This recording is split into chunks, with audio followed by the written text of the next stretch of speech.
Shalom, shalom, akiyam. First and foremost, I would like to give all praise, honor, and glory to Yahweh Bahashem, Yahweh Shai Bahashem Rakah Kodash. I would also like to give a double honors to the elders and apostles of Great Millstone, where I learned this 144% truth. I would also like to say peace and salutations to the hopeful elect, starting with the 144,000 men of Israel, which consists of the servants, the prophets, whom have been ordained since the foundations of this earth to sing this new song, which comes in the form of this gospel, which would be preached throughout all four corners of this earth and rest upon the ears of the innumerable multitude, men, women, and children of Israel, who may be scattered throughout all four corners of this earth. It's just Bayan back again through the spirit and power of Yahweh Bahashem, Yahweh Shai. And I just want to get into a brief lesson.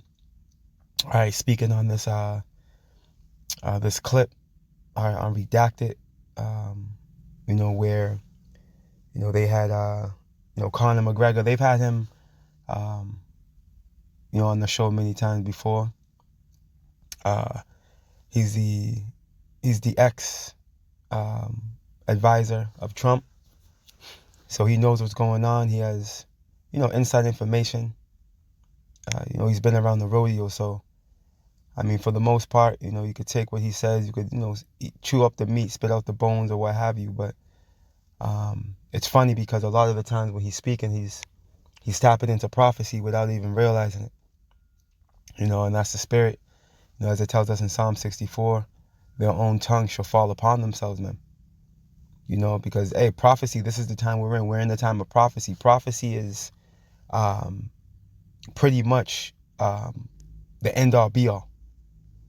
You see, at the end of the day, regardless of everyone's opinion, all these platforms like this one, for instance, where they're speaking on what they think is going to happen, what they hope is going to happen, your thoughts and your hopes, okay, are irrelevant, ultimately. Because at the end of the day, prophecy is what's going to come to pass, man. And this is what you're witnessing over there in the East.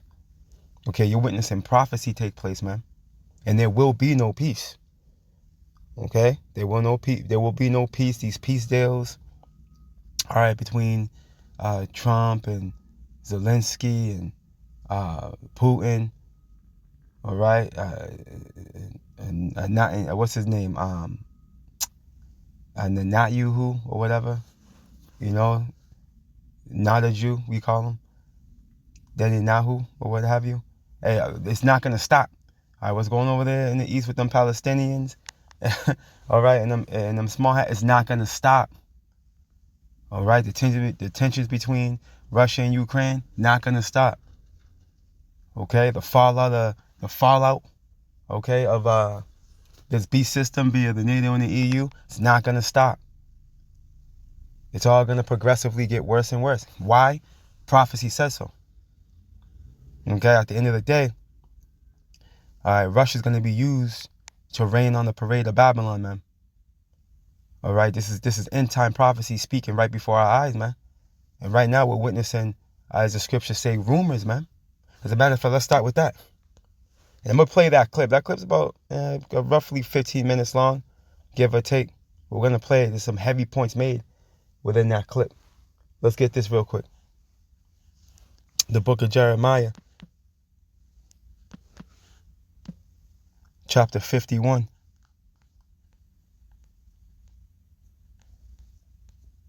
And this is why scripture says, speaking to the ears of my people, the words of prophecy, man. All right, to say before, because this is what it is. You see? And prophecy can't be disannulled. It can't be stalled. Okay? It's going to come to pass in its time. Point blank, period.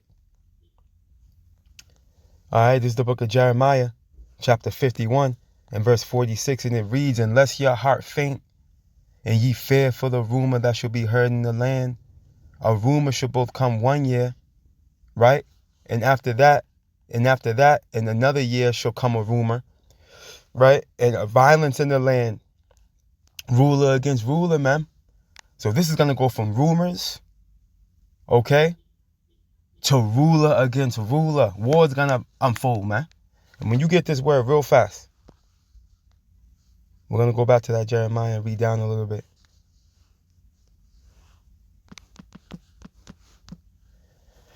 When you get that word rumor, let's go back. Jeremiah 51 and 46 in the blue letter. Let's get that word rumor.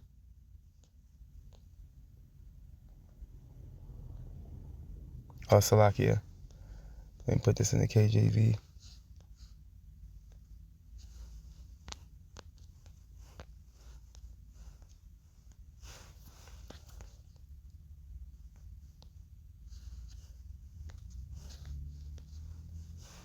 Strong's H 8052. Shemuah. Shemuah. And second entry, Shema'ah. Shema'ah. And third entry, Shema'ah. Shema'ah. It goes into what?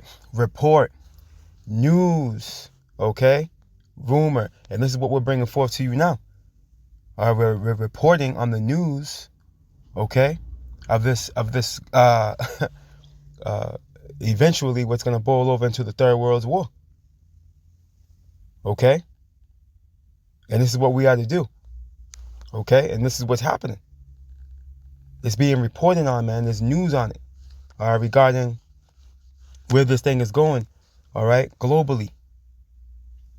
All right? And there's no escaping it. There's no changing its course. The Pope Leo, all right, can't play mediator. All right? Between Trump and Putin to pretty much bring forth peace to the earth, and for you diabolical creations as you Edomites, all right, to continue to rule, man, via your left-hand priesthood, all right, and your wicked regime, destroying the earth and everything in it. It's not going to happen. We're witnessing the climax.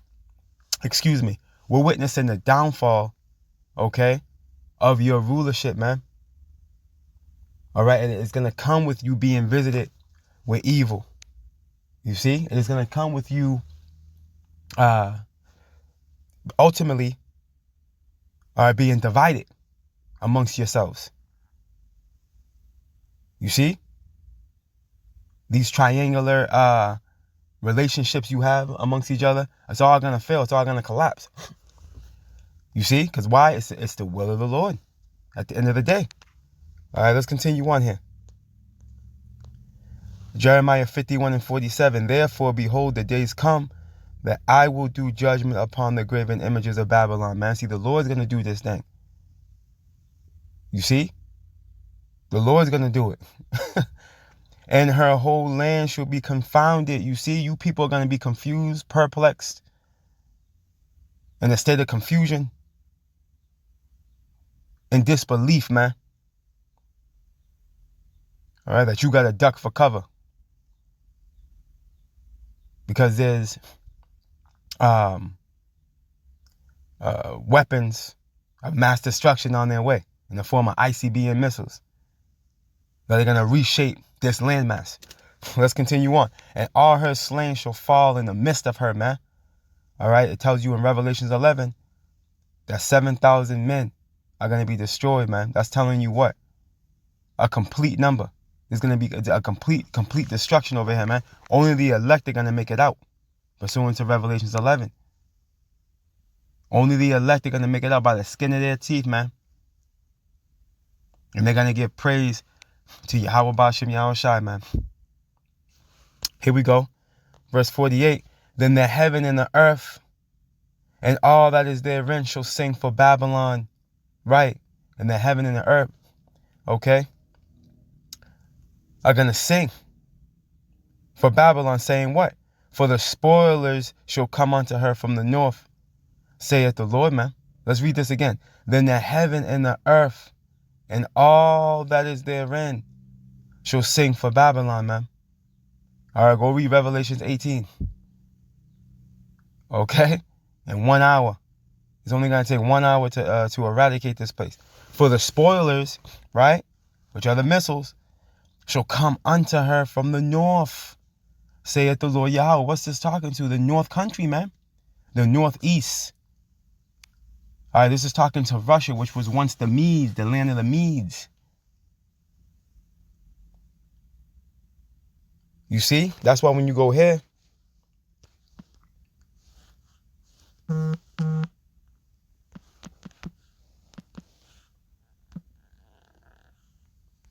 you have to keep this prophetically realistic, man, to make it make sense. But you got to have the Spirit on you to see it. Isaiah 13.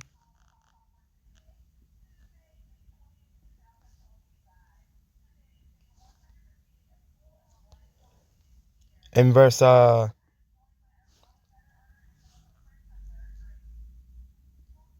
17, it reads, "Behold, I will stir up the Medes against them." Against who? Babylon, man. "Which shall not regard silver, and as for gold, they shall not delight in it," man. So there's no reasoning with Putin. That's why this last talk they had for 2 hours long, in reality, it really didn't go nowhere, man. And we know that through the Spirit, because we know the outcome of what's going to come at the end of this thing, man. All right, and this is the outcome. "Their bows also shall dash the young men to pieces, and they shall have no pity on the fruit of the womb. Their eyes shall not spare children, man. And Babylon, the glory of kingdoms, the beauty of the Chaldees, excellency, shall be as when power overthrew Sodom and Gomorrah, man." So this is the reality of this situation. And what we're witnessing is it manifested.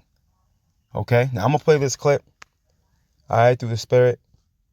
And, yeah, listen in. Fools. Is it too early in? Jobs, wealth, the potential is unlimited. He says he also spoke with Zelensky. He basically says, peace, peace, peace. Let the process begin. Let's bring in Colonel Douglas Macgregor, who worked for President Trump and has, of course, been calling for peace from the very beginning. Make peace, you fools. Is it too early, Colonel, for us to be popping the champagne here? I get very excited when I see this from both sides. I don't want you to rain on my parade. I don't want you to But he wants an honest answer. But I want an honest answer. Is my champagne going to be flat? I would keep the cork in the bottle and keep the champagne cool. Okay. I think that, first of all, President Putin is always polite, and he was polite in his comments. I don't know the substance of the whole discussion. The only way to know that is to see the transcript. But I think from some of the things that I heard him say and the rest of the presentation, that the Russians are certainly ready for a ceasefire, but provided the preconditions for such a thing are actually met. And remember, the Russians have unchanging goals, and he reiterated that. Their position is established, it's well known. We want a neutral Ukraine. We want a denazified Ukraine, and so forth. We're not interested in simply stopping the war in order to pause long enough for Ukraine to receive more weapons, ammunition, and support from Ukraine's allies in Washington and in Europe. There's no evidence at this point in time that those goals and those conditions, frankly, are going to be met. Now, I know that the Pope has now offered to mediate, and that's nice. And I'm sure that President Putin will be delighted to have the Pope step in and do whatever he can do. I think we have to keep in mind that Putin wants good relations with the United States. He's dealt with President Trump before. And he knows that President Trump has frequently said things that ultimately didn't turn out to be accurate because he was unable to impose his will on his own government. So I think, to sum up briefly, yeah, I'm sure it was constructive. I'm sure there will be some discussions now between the Russians and the Ukrainians. Whether or not that's going to lead to a substantive ceasefire is very unclear. And I think the chances are not that great. What do you make of Zelensky being excluded from this talk, which seems to be the most fruitful? What it says to me is that his presence is like, when mommy and daddy are talking, you need to be quiet, that he is only a hindrance. And what he said in his X post after he spoke to President Trump is, it is crucial that the United States not distance itself from these talks, meaning I can't do it. I'm at the kids' table still. It's got to be the United States and Russia. Well, it always had to be us because we are the driving force behind the war. If you take us out of the equation, there is no war. There would not have been a coup in 2014. Right. Have had any biolabs. The massive quantities of weaponry, which President Trump also approved and sent to Ukraine while he was in his first term, those things wouldn't have happened. So this thing can only end ultimately with one of two things happening. Either we stop supporting Zelensky, full stop, and that has to happen, and we pull all of the Americans in and out of uniform out of Ukraine. That's one way to end this. It's a very serious action that guarantees the first serious, decisive step in the direction of a ceasefire. If that doesn't happen, the only other alternative is that Zelensky and his inner circle probably don't survive too much longer. The Russians cross the Dnieper River and seize Kiev and probably also eventually Odessa. Maybe one before the other, I don't know. But right now, the Russians are moving to the west, and they're going to continue to move until they've closed up on the Dnieper River. That's not going to stop, and they've made that very clear, that whatever goes on during these talks, until the conditions that they've outlined take place, nothing will change. They will continue to advance. So under those circumstances, that's why I think it's very unlikely you're going to get an end to this thing. And the sad part of all of this is, I think, because of the positions that President Trump has taken, that have been very, very misguided in my view, he is really irrelevant to the process. Unless he intervenes to stop the flow of armaments, cash, ammunitions, and support to the Zelensky regime, and then pulls us out, frankly, whatever he does is not going to be taken very seriously. And right now, there are a lot of people in Moscow saying to Putin behind the scenes, why bother? You know, why believe anything the man says? What? You heard what he said? It's highly unlikely that he's going to be taken seriously, man. This place is not taken seriously no more. Okay, as you can read in Obadiah. Okay, the Lord said what? He will make Esau small among the heathen, man. All right, there's great hammer. Okay, it will become insignificant and unimportant, man. You see, because ultimately at the end of the day, all right, it's time to be sat down in the dust. You see? Let's continue on. Evidence do we have that the Americans are serious about anything? Nothing survives an election cycle. You know, the policies are too incoherent and unpredictable. So stay the course, finish the war, end it on our terms, whatever that turns out to be. I think all of those things are happening in Moscow. But I think Mr. Putin knows President Trump. He wants to be polite to him. And I'm sure he said nice things to him and said yes, but he also said, as I understand it, a ceasefire provided the preconditions we've discussed in the past are met. And until those are met, and that includes an end to all of this military aid to Zelensky, I don't see anything halting. I think the war will continue and the advance to the west will continue. I mean, you're hitting on the... And it's a spirit. He keeps saying that the Russians are going to advance to the west. And that's the spirit that he's saying, that he's talking to the west as far as, further moves into Ukraine. But in reality, we know that they're going to move further west, as in the west. Okay, over here, man. The Western Bloc. You see? That's the spirit, you know? But needless to say, let's continue on. You're hitting at the heart of the matter here, which is that Putin holds all the cards. Well, you've seen Europe, of course, aligning itself. They want to funnel more weapons and support to Zelensky.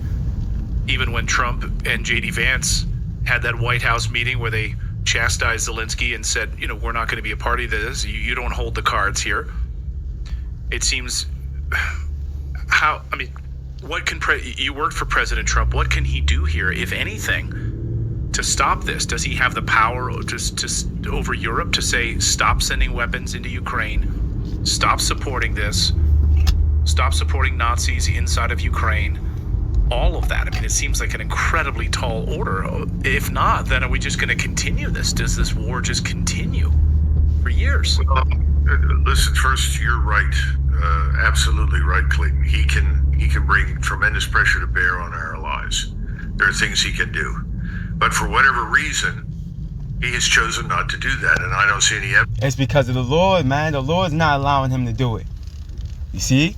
You see where it's beneficial to know this, to know prophecy, man? Let's get this real quick.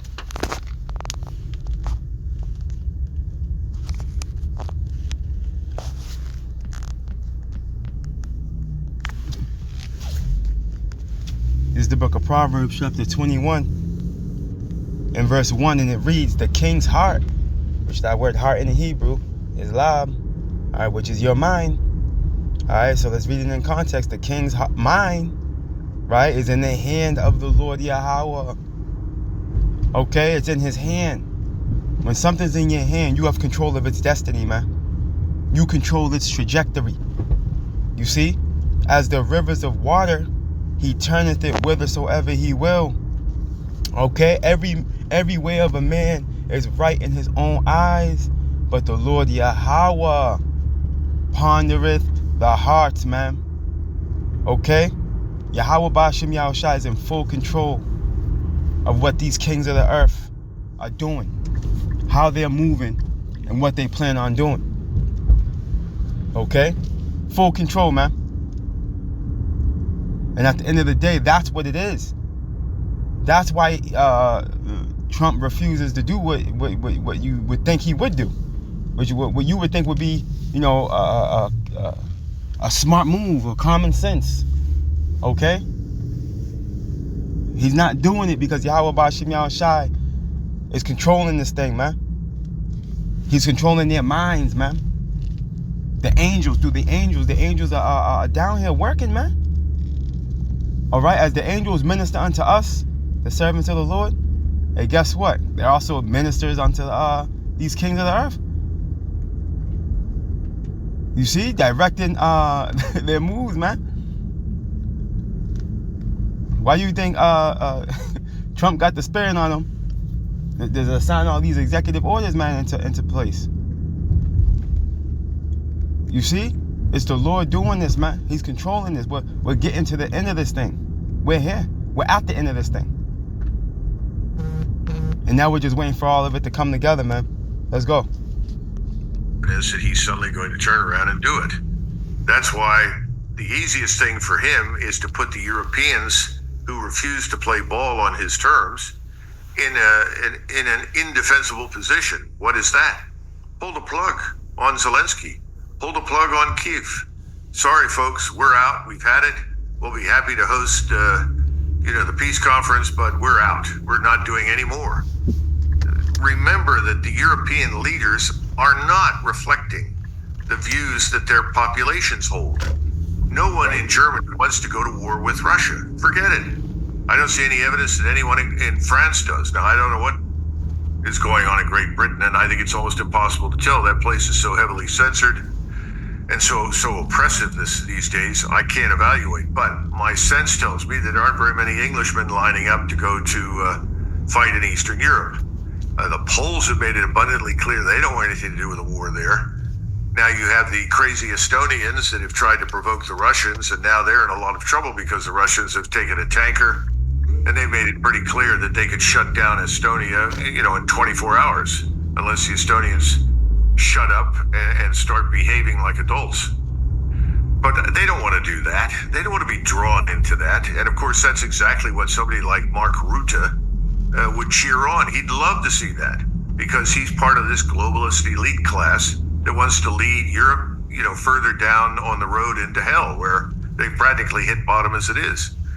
So no, I think it's a matter of pulling the rug out from under the Europeans by taking decisive action on his part to say, that's it, I'm out. Now, he could do that. He could wait to see what this new discussion amounts to. Wait to see if the Ukrainians go in there and take a different position. The Russians have some wiggle room. There's no question about it. They would like to end this thing. How wide and broad that wiggle room is, I don't know, but I think it exists. But the Ukrainians are the ones that have just said flat out, no, they're not going to recognize the legitimacy of anything that the Russians have done, because that would put into jeopardy the raison d'etre for their entire regime. So my suspicion is that if this fails, the smart thing for President Trump to do is say, well, I've talked to all the parties. This is the best I can do. There is no will right now to end this. So I'm doing the following. I'm leaving. I'm ending my relationship with the Kiev regime. And I think that's the best way to promote peace. Now, everyone in Washington will revolt against him, but they're irrelevant because the American population has no damn interest whatsoever in what happens in Ukraine. Wake up. Nobody here wants to go to there. Forget it. Right. Yeah. And so something Zelensky said in this, I mean, he speaks nonsense all the time, but it's as if he thinks he has pull over what America does. And so he says if Russia... And she shouldn't even be within this council. Let me just throw this out there, man. She shouldn't even be within the council, man, but, you know, this is just the disorder, you know, of Esau's system on display. You know, women have been granted that that position of either equality or honestly authority over men. You know what I mean, in this society. But yeah, Douglas McGregor's gonna shut her down. And I called him Conor McGregor earlier, but you know, through the spirit, it was accidental. Forgive me. It's Douglas McGregor. I called him Conor McGregor. Forgive me. Muscle memory, you know what I mean? MMA fighter. That was a mistake on my end. Salakia. But yeah, man, hey, Douglas McGregor's gonna shut her down right here with this mindset that she's gonna come with, not realizing she doesn't realize the aspects of war and how it actually goes down, man. You know, and he's gonna shut it down, man. You know, he's gonna shut it down. Listen. Continues to drag out this war, then they will deserve it when Europe and he thinks he has pull over what America does. And so something Zelensky said in this, I mean, he speaks nonsense all the time, but it's as if he thinks he has pull over what America does. And so he says if Russia continues to drag out this war, then they will deserve it when Europe and America and the world act accordingly, including with further sanctions. So he thinks he's leading this, and he's like, I'm gonna set my dogs on you, as if America's gonna do what he says. He's such an incredibly dangerous little mole. Well, he is dangerous because he's backed by most of the same people who are backing Netanyahu, and that's what you have to understand. He's not out there on his own. This globalist elite, it's a very, very powerful triangular relationship. You have the Western globalist elites, then you have Netanyahu, and you have Zelensky. They are all mutually reinforcing. There is, however, a difference. And the difference very clearly is that the populations are 100% opposed to marching east into Ukraine. And NATO is very, very fragile at this point, as is the EU. You see? So, hey, the Ukraine is, they're locked in with them small hats. And a lot of them Ukrainians are small hats, man. Okay? So that's not a coincidence, man. But they're locked in with the small hats, man. And what does scripture tell us? Okay, regarding these small hats. In Babylon, man. They're gonna be the ones that draw out Babylon, man. See? This is why Babylon's involved. This is why Trump won't turn back.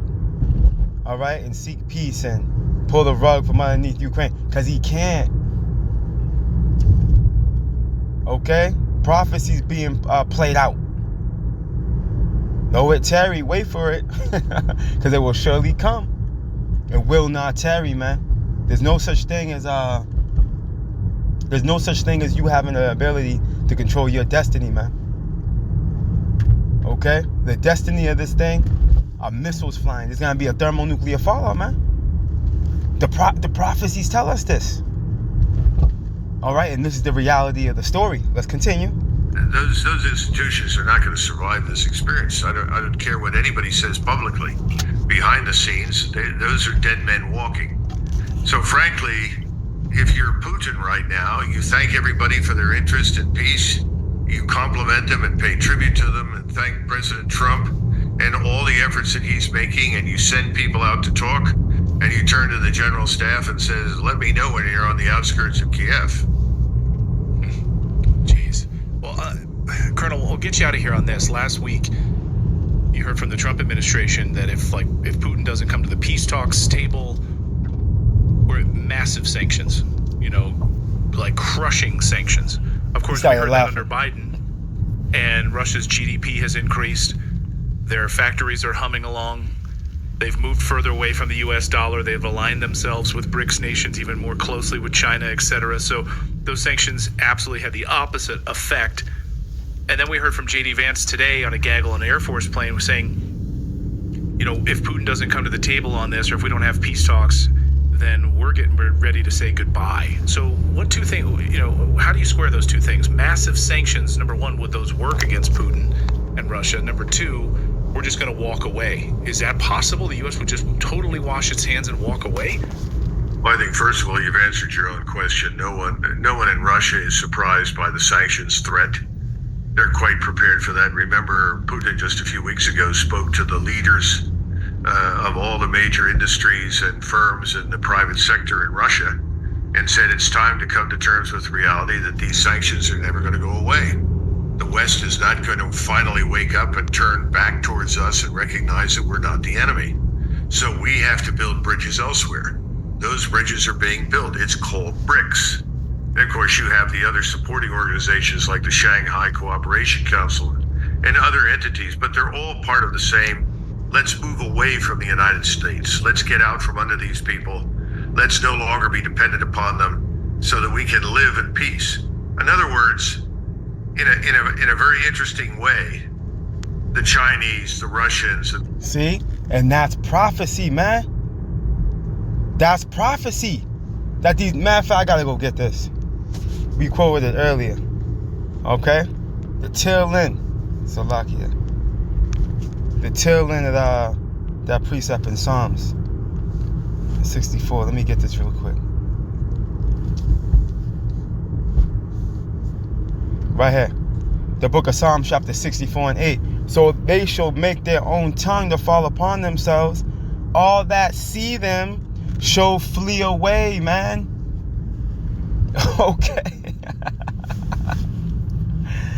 Hey, we're in the time of these Edomites making an ass of themselves, man. Specifically the ones over here in the West. Okay, because don't get it twisted. Them are Edomites as well, the ones over there in the East. In the form of the Russians, man. You see, but the Lord's going to use evil to get rid of evil. Okay? The Lord's going to use evil to get rid of evil. That's why when you read Isaiah 19, it tells us the Lord's going to set Egyptian against Egyptian, man. Okay? Don't get it twisted. Them Russians are Edomites as well. You see? At the end of the day, though, to make the point, you see this man, hey, everyone's fleeing on this dude, man. See, the rap sheet over here in Babylon is coming to bite them in the ass, man. That global dominance they were able to accomplish, through violence and bloodshed and colonizing, it's now biting them in the ass now.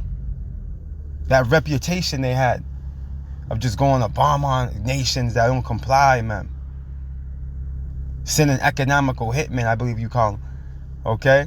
To pretty much perform a colonial takeover, man, on your land. Hey, listen, all of it's coming to bite them in the ass now. You see? And now these nations have good reason to separate. They're like, look at this bitch, man. The whole time she's been ruling, we've been at war.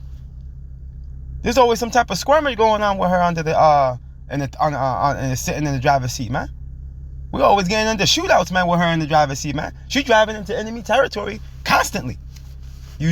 Creating enemies of not conflicting with them already. And let's just continue on, man. Man. The whole global South and everybody is practicing a form of containment towards us. We're seen as this rogue state, this unstable superpower that could lurch in the wrong direction at any given point in time.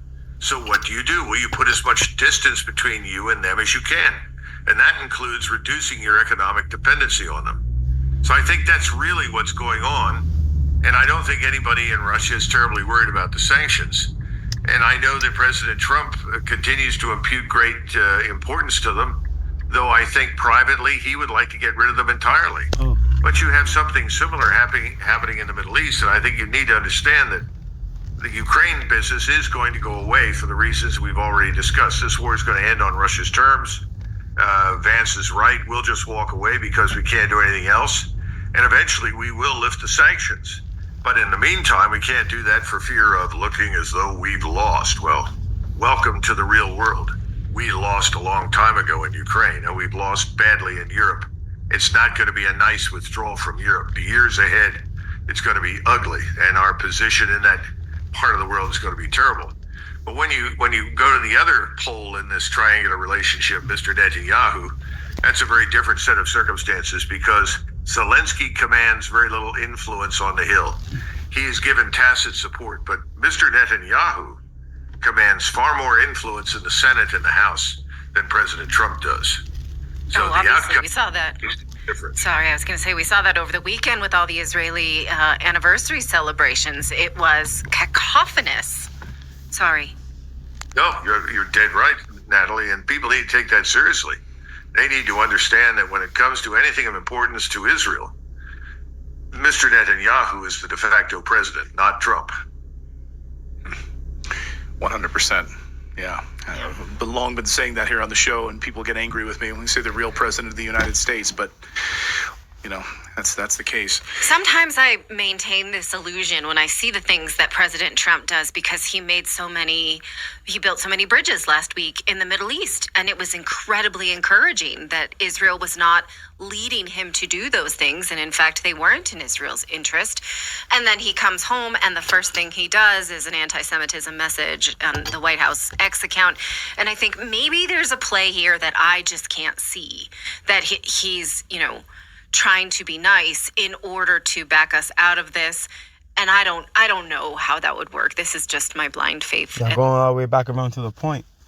Okay, again, prophecy. The small hats are going to draw this whore out. Okay? This place is working cohesively with the small hats. And again, let's just make this point. We know all wars are bankers' wars. At the end of the day, the global elite are playing a part. Their hands are all over this whole thing that's going on, you see, globally. But at the end of the day, they're being controlled by the Lord. So as much as they think they're controlling the play, the chessboard, they're actually being manipulated. Again, we read it in Proverbs 21. Okay, this movie's gonna end with a bang, man. Okay, Esau's gonna go into perdition. Why? Because he's the third part of man. He's the son of perdition. That's why. That word perdition which goes into destruction. Okay, this is the reality of his fate. All right, let's go ahead. Let's close out right here. The book of Revelations, chapter 20. And I'm going to start at verse 7. Verse 8 is the point, right? And it reads, and when the 1,000 years are expired, right? And that 1,000-year period's talking to that 1,000-year period between pretty much like 400, 450 AD to about roughly the 1300s, mid 1300, early 1400 AD. That period right there is coined as the Byzantine Empire. After the Western Roman Empire fell, man. All right, Jake was ruling all over there in the east. All right, all over Europe. Okay? They call it the Dark Ages. They call it they call it what's the other? There's a few other names they call it. I know they call it the Dark Age, the medieval times. And there's another one too. But needless to say, Jake was taking over. Jake took over at that point via the Byzantine Empire, man. All right, the Moors. All right, it was a Jake takeover, and what took them out was the bubonic plague. But either way, that's that 1,000 years this is talking to. Okay, Esau was pretty much in captivity at that time. There was a dark cloud over his head. He couldn't find himself out of a calamity, man. He was through. All right, this is his caveman era. This is when he was wearing undergarment until it disintegrated off his limbs. Okay, look, and when the 1,000 years are expired, Satan shall be loose out of his prison. Right, Esau, Edom, the so-called white man, those that come in the spirit, okay, of Satan, their works. Okay, they come in the works of the spiritual demon Satan. It tells us this in 2 Thessalonians, the 2nd chapter. These Edomites. Okay, so they were able to come. They were loosed out of their prison. which was over there in Europe. Finished. Look it up, right? And she'll go out. Look what they did. First thing they did, right? And she'll go out to deceive the nations, right? And he did that during the Renaissance. That's what the Renaissance period was all about. Renaissance meaning rebirth. That's what that word Renaissance means. And what did they rebirth? The Western Roman Empire, man. In the form of America. That's how the Western Roman Empire was revived. Okay, that head that was wounded to death but did live. You see that? And this nigga committed iconoclasm, all right? Rewrote history, painted over images, knocked nose off of statues, and just started lying, man, via the printing press. Okay? And just kept it moving. All right? You kept it moving. Look, and she'll go out to deceive the nations which are in the four quarters of the earth. Okay? And this is when he came into his blessing as well, via Genesis, the 27th chapter. Esau being able to conquer over here was the perfection, was him actually coming into the perfection of his blessing that he received from Isaac in Genesis, the 27th chapter. All right? Because he went conquering from here out. Everything fell into the possession of the Edomites after he made his way over here. You see? Continuing on. Gog and Magog. Why is Gog, Magog being mentioned? Why is Russia being talked about, the bear? Because they're the major player at the end of this thing, man. That's going to descend upon the West. Look, to gather them together to battle, see? So they're going to be gathered together to battle, man. Satan and Satan. Okay? Proving to you that their house is not going to stand. Matter of fact, we're going to close out with that in James. Right? The number of whom is as the sand of the sea. Because Russia's coming deep. Russia's going to be thick. All right? In the form of the BRICS nations and even allies of Babylon. It tells you that in Revelations, man. That the beast is going to hate the whore. You see? And they're going to burn her flesh with fire, man. How do you think that's going to happen? They're going to ally up on the low with Russia. They're going to ally up with the Eastern Bloc. You see that? Let's close out right here.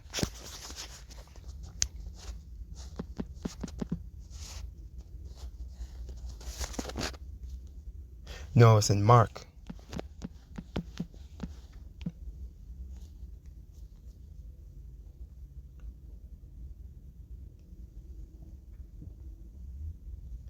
The book of Mark, chapter 3, and verse 23, and it reads, and he called them unto him and said unto them in parables, Yahweh Shai speaking, how can Satan cast out Satan?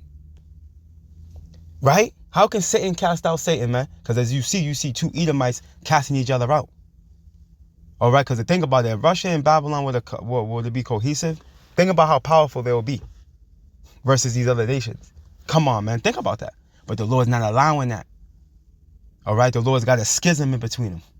Right? Look it. And if a kingdom be divided against itself, that kingdom cannot stand. And if a house be divided against itself, that house cannot stand, man. And the house of the Edomites are divided. All these dukes, the dukes of Edom, they're all divided, man.